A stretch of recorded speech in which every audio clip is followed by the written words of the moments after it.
kamu masuk surga bukan karena amalmu. Kata Nabi, kamu masuk surga bukan karena amalmu, bukan karena ritualmu.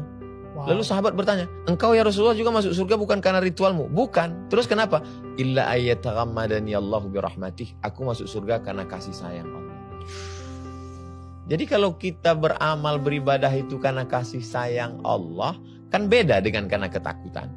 Mohon maaf jangan tersinggung. Mungkin mental kita mental kuli. Kuli ini tidak hina. Karena mereka adalah orang yang tulus ikhlas bekerja. Tapi mental itu kan kalau saya dapat kerja ini saya dapat apa? Padahal sebetulnya kalau dikumpul semua ritual kita itu untuk menebus surga Tuhan, surga Allah kan tidak tertebus. Bagaimana mungkin seorang Abdul Somad yang hidup 63 tahun, potong tidur, potong kerja, potong ini, berapa persen dari ritual ibadahnya untuk menebus surga yang kekal selamanya? Kan nggak bisa. Terus masuk surga itu kenapa? Karena kasih sayang Allah.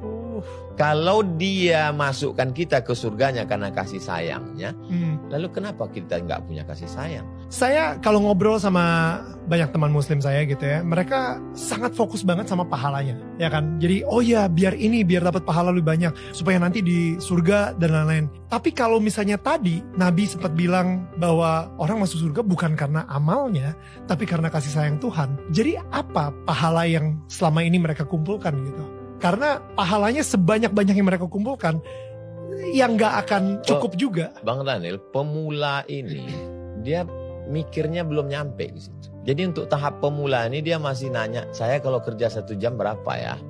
Kamu $2. Terus kalau per hari, kalau kerja malam ada bonusnya enggak? Untuk pemula memang begitu. Teknis. Iya. Ya. Kalau dia mau jalan, dia mau mikir, mau merenung, mau belajar, nanti dia akan keluar dari lingkaran pahala itu kepada merindukan kasih sayang. Tapi karena dia jalan di tempat, keilmuannya di bidang yang lain dia S1, S2, S3, pangkatnya naik terus dari golongan 2A, 2B, 2C sampai 4E. Tapi proses pemikiran beragamanya jalan di tempat. Anak kecil terjebak di tubuh orang dewasa, berbahaya. Kalau kamu nggak sholat masuk neraka. Kalau kamu minum masuk neraka.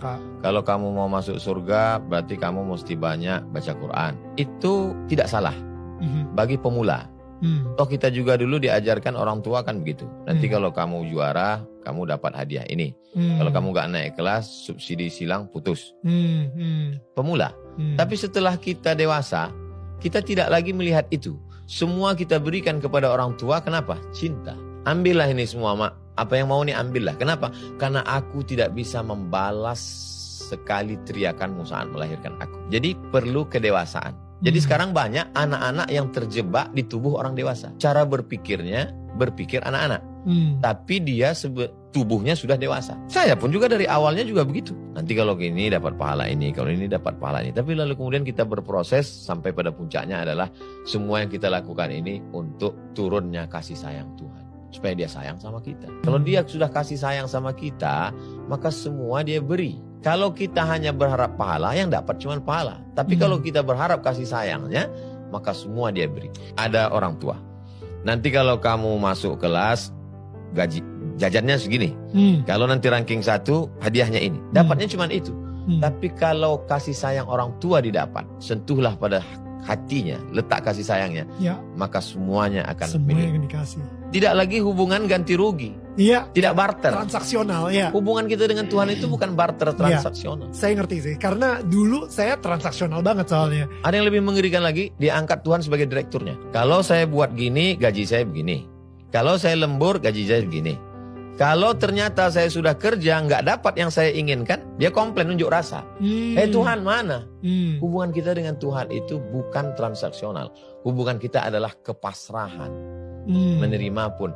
Bukankah orang yang dicinta menerima apa yang